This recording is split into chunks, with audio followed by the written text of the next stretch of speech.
কবিগুরু রবীন্দ্রনাথ ঠাকুরের জীবনদশা কাটিয়েছে এই বাড়িতে। এই বাড়িটা হচ্ছে রবীন্দ্রনাথ ঠাকুরের পূর্বপুরুষের বাড়িঘর। আজকে আপনাদের মাঝে আমি তুলে ধরব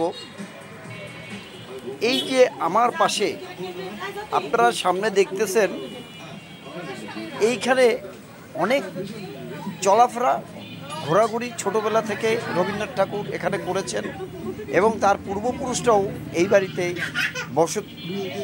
বসবাস করেছিলেন।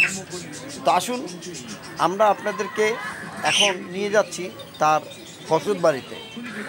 বাড়িতে অবশ্য এখন শুধু কিছু স্মৃতি পড়ে রয়েছে, আর কিছুই আপনাদেরকে দেখানো সম্ভব নয়, কারণ সে এখন আর এই ভবেতে বেঁচে নেই।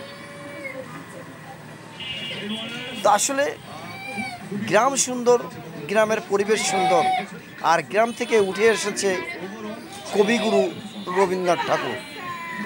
তার বাড়িতে ঢোকার প্রবেশ পথে একটা গেট, এই গেট থেকে বেরিয়ে একটা সাইনবোর্ড, এই সাইনবোর্ডে কবিগুরুর কিছু স্মৃতি লিপিবদ্ধ করা আছে।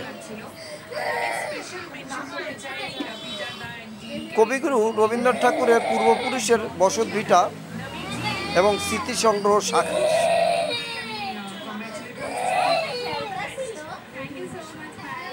এই গেট থেকেই প্রবেশ করতে